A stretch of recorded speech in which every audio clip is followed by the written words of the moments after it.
Welcome Revenants to the Combat Primer. I'll be honest, this game's tutorial doesn't do a great job of explaining its mechanics, so I'm going to take over from Cruz here and do my best.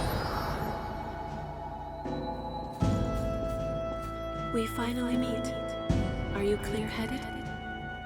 You will now be reborn as an immortal creature, a Revenant. There are things you will need to know in your new life, so listen well. Each Revenant has a different power coursing through their veins, called a blood code. The best way to learn about it is to try it for yourself. Your blood code is essentially your class. It determines the vast majority of this enormous stat brick you see on the right. That is a fighter blood code, which is excellent for combat. Each talent that a blood code bestows is known as a gift. The fighter blood code grants ever-increasing endurance. It seems you also have a gift that temporarily enhances your attack power. Try it out. Codes come with various gifts, either light or dark, which can be unlocked at checkpoints. Light gifts buff up your character, while dark gifts harm your foes. Very well. Give it a try. Yes, that will do.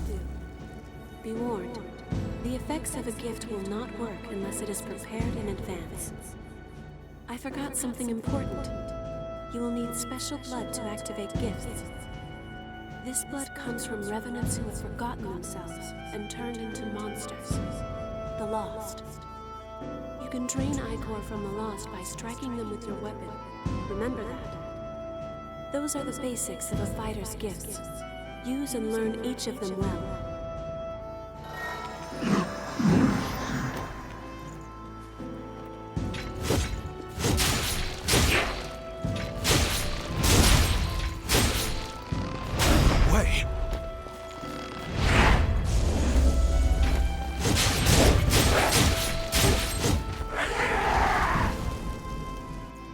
Well done.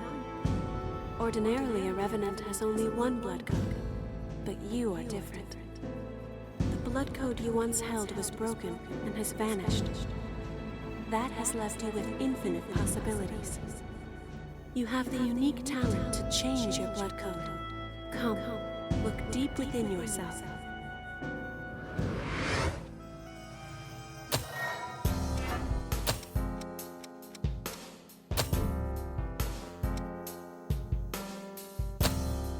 That blood code is known as Ranger.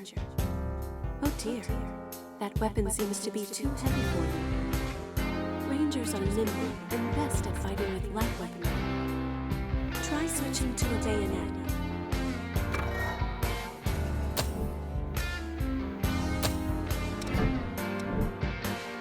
Yes, that's much better, isn't it? Oh, firing your bayonet requires Ichor as well. That and gifts means Ichor always seems scant. That is where the blood veil you have equipped comes in. Using your blood veil will let you quickly drain Ichor from the Lost. In addition, this can increase the amount of Ichor you can hold. If you have a chance to drain Ichor from a foe, use it.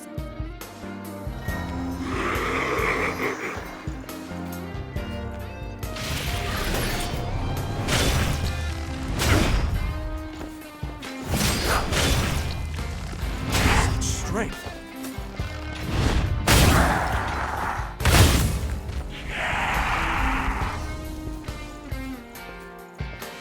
That sums up the Ranger blood code and draining. Let us try one more blood code. Now, turn your gaze inward.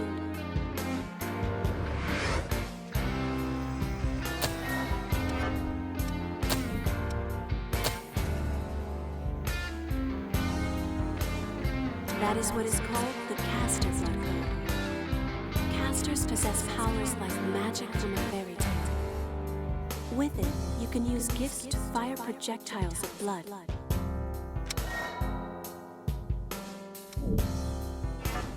Nice! You learn quickly. Bloodshot favors range over power. Let's see. Try learning another gift. You can learn gifts by touching missiles. Try it yourself.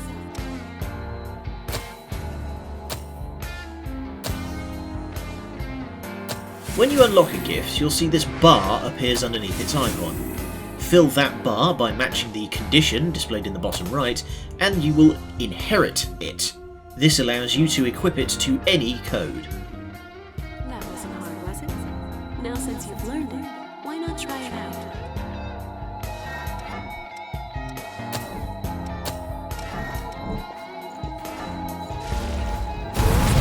Is a powerful gift that punishes foes.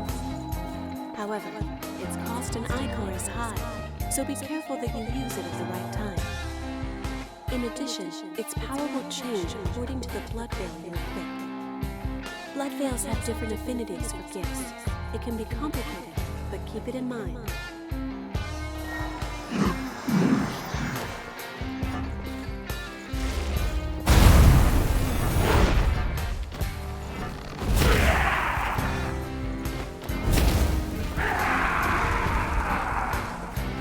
Excellent work.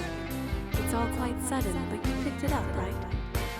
The disappearance of your blood code has left you with unique, limitless capabilities. Not only can you change blood codes, but you can acquire new ones as well. The strength of others can become your own, a talent that you alone possess.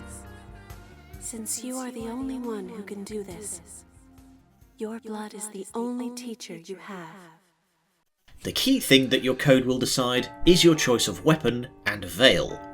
There are 5 flavours of weapons, but inside those broad categories, each weapon can have wildly different movesets and attributes, so we won't cover every little thing here, we'll instead cover them on a case-by-case basis in the main episodes. First, basic swords are basic. They swing fast, decent damage, and low stamina cost. Their only real downside is limited range, but that's not really much of a negative in my book. Polearms are your crowd controllers, with a broad swinging arc and only slightly slower than swords, with comparable damage. A lot of them also come with very fun movesets. Hammers are when you want to ruin somebody specific's day. High damage with big overhead slams, but slow swings and high stamina cost mean you need to pick units. Two-handed swords, when you just need to empty a room. Most greatswords have wide swing arcs and high damage, with ample potential for cleaving through multiple foes at once. Again, high stamina cost and very slow wind-up. And last but not least, bayonets.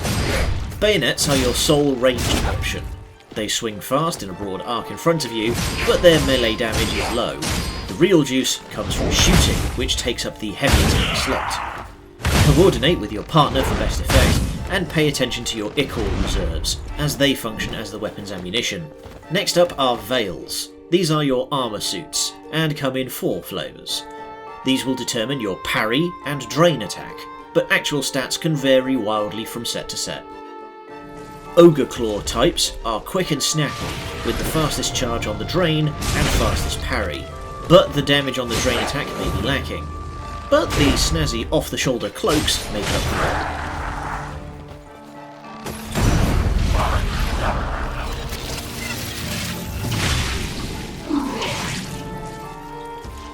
Stinger types give you a sick xenomorph tail, and often take the shape of a matrix coat.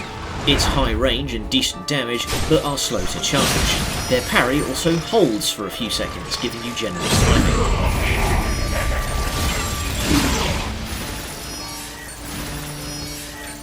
Hound types let you live out your Chunibyo fantasies and set the dogs on people at the same time, with a quick 1-2 punch for potentially a lot of drain.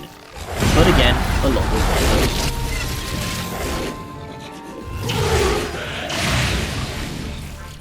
And Ivy types let you just summon a whole bunch of knives into your enemies. The highest potential damage and drain, but with the longest wind-up for both drain and parry. But the coolest mask, giving you this sick popped collar that makes you look like a vampire lord. Also fun trick, you can hold a ready drain attack and then use the left stick to move this black splotch around to drain enemies at a distance. Since we mentioned parries, let's talk combat tech. Parries unfortunately have the same issue here as they do in Dark Souls, with this weird wind-up flail. See that white flash? That's where the parry timing actually starts. Speaking as someone who's beaten Sekiro, this sucks. You probably won't be seeing me use it much. On a brighter note, Focus Mode. Focus Mode is a comeback mechanic, where if you're hit multiple times in quick succession, this bar will light up blue. When that happens, you've entered Focus Mode. While focused, you have higher poise, increased damage reduction, and a new combo attack where you give an enemy a sick upper decker to deal a ton of damage with a unique drain attack.